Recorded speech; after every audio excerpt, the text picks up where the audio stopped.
안녕하세요. 김명희입니다. 오늘은 조금 다른 이야기를 하려고 합니다. 혼자 살기 시작한 지 6개월이 지났을 때 저는 이상한 경험을 했습니다. 남편이 보이기 시작한 거예요. 아니, 정확히는 처음으로 제대로 보이기 시작했습니다.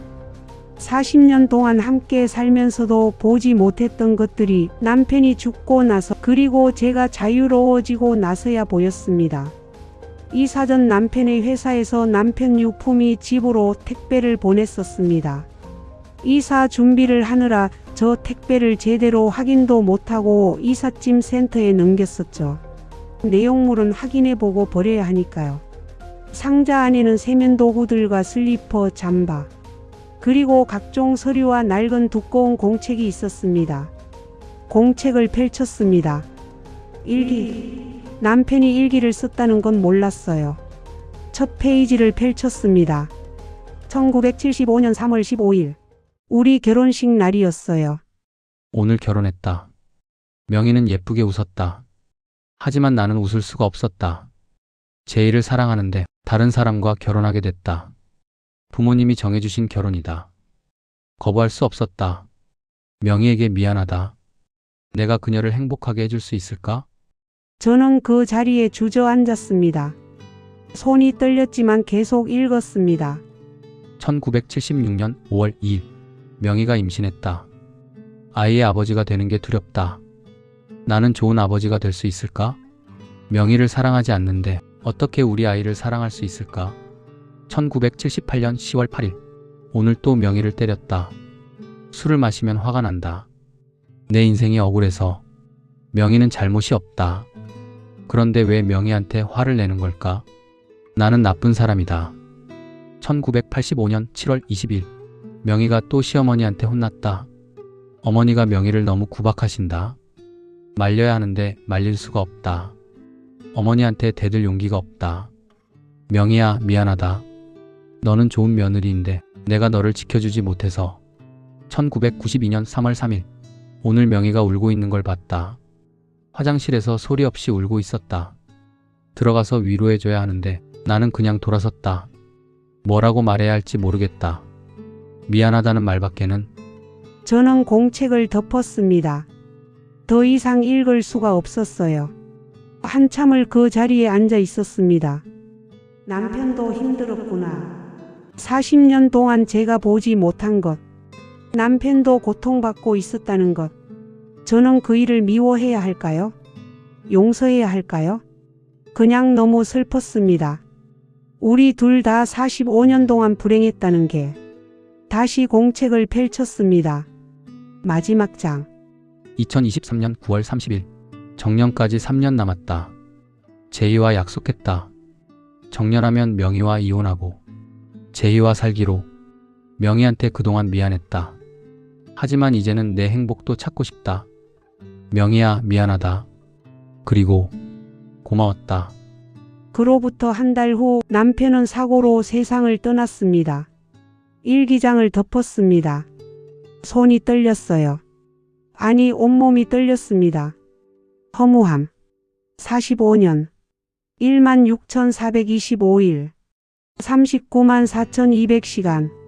우리가 함께 보낸 시간. 그 긴 시간 동안 우리는 한 번도, 단 한 번도 서로를 진짜로 보지 못했어요. 남편은 제이를 생각하며 제 옆에 누워 있었고, 저는 언젠가는 남편이 나를 알아봐 주겠지, 그런 헛된 희망을 품고 남편 옆에 누워 있었습니다. 웃긴 건 우리를 본 사람들은 모두 말했어요. 와, 부부 금슬이 좋네요. 행복해 보여요. 우리만 몰랐어요. 우리가 얼마나 불행한지. 일기장을 내려놓고 제 손을 봤습니다. 굳은 살투성이, 주름진 손. 이 손으로 45년 동안 뭘 했을까요? 빨래했죠. 설거지했죠. 요리했죠. 청소했죠. 사랑하지 않는 남자를 위해, 나를 사랑하지 않는 남자를 위해. 45년. 만약 결혼식 날 남편이 솔직하게 말했다면? 명희 씨, 미안하지만 나는 다른 사람을 사랑합니다. 만약 제가 그때 용기를 냈다면?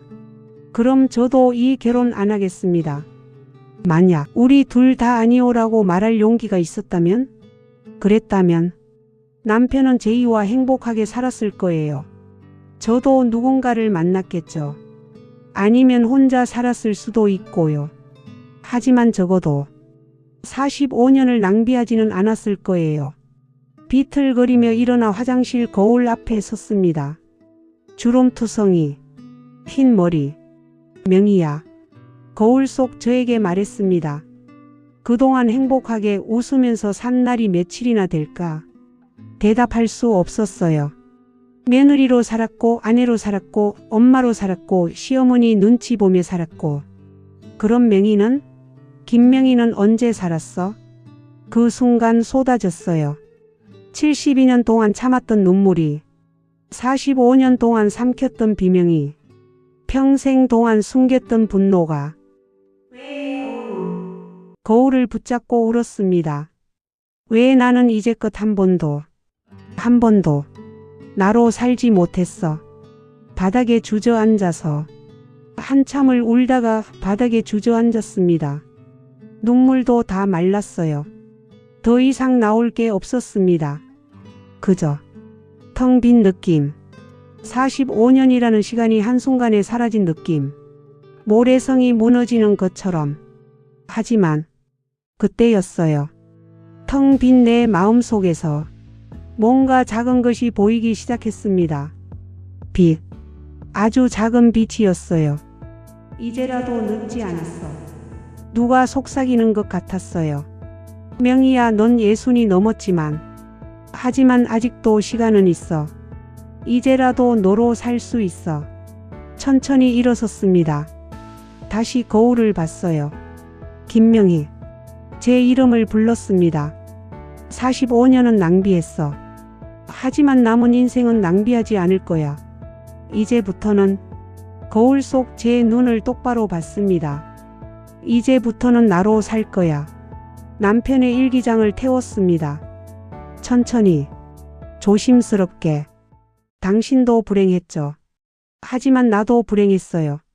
그리고 이제 우리 각자 가야 할 길을 가요. 당신은 저 세상에서, 나는 이 세상에서. 안녕히. 그날 밤 처음으로 푹 잤습니다. 45년 만에 처음으로 새벽에 눈을 떴어요. 이상하게 가벼웠습니다. 머리가 개운하고 상쾌한 기분이 들었어요. 뭔가 무거운 짐을 내려놓은 것 같았어요. 아, 내가 놓아준 거구나. 45년간 짊어졌던 좋은 아내가 되어야 한다는 짐을. 그때 전화벨이 울렸습니다. 시어머니였어요. 요양원에 계시는데 가끔 연락이 왔어요. 여보세요? 명희야? 목소리가 약해져 있었습니다. 네, 어머니. 명희야, 내가 할 말이 있어. 명희야, 나 요즘 자꾸 생각이 나. 무슨 생각이요? 너한테 너무 못했던 것 같아서. 저는 말을 잇지 못했습니다. 명희야, 나도 며느리였어. 시어머니한테 구박받으며 살았지. 그래서 너가 밉지 않았는데 자꾸 구박하게 됐어. 왜 그랬는지 모르겠어. 내가 받은 고통을 너한테 그대로 준 것 같아. 미안하다, 명희야. 정말 미안하다. 전화 너머로 어머니가 우는 소리가 들렸습니다. 전화를 끊고 저는 창밖을 바라봤습니다. 시어머니도 피해자였구나. 자기가 당한 대로 며느리인 저한테 한 거구나. 40년 동안 저는 시어머니를 미워했습니다. 하지만 시어머니도 누군가의 며느리로 고통받았던 거예요. 그 고통이 저에게 전해진 거고, 만약 제가 며느리를 봤다면 저도 똑같이 했을지도 모릅니다. 대를 이어온 고통. 문득 깨달았습니다. 이 고통은 저에게서 시작된 게 아니었어요. 시어머니에게서도, 시어머니의 시어머니에게서도 몇 대를 거슬러 올라가 며느리들이 당했던 고통. 그게 대대로 이어져 내려온 거였습니다. 그리고 저는 그 고리를 끊은 거고요. 딸에게 전하지 않기로, 저는 며느리한테 절대 똑같이 하지 않기로. 그렇게 스스로에게 다짐했습니다. 후련했어요. 상쾌했어요. 그동안 내가 잘못한 건 없었죠. 여러분, 저는 그날 남편의 일기장을 통해 40년간 보지 못했던 진실을 봤습니다. 하지만 더 중요한 건 그 진실을 통해 나를 보기 시작했다는 거예요. 45년을 잃었지만 남은 인생을 얻었습니다. 미움을 놓아주니 자유가 찾아왔습니다. 그런데요. 어머니의 삶과 제 삶도 삶이지만 더욱 슬픈 건 우리 큰 아들이었어요. 다음 화도 계속 지켜봐 주실 거죠? 구독, 좋아요는 저한테 큰 힘이 됩니다. 감사합니다.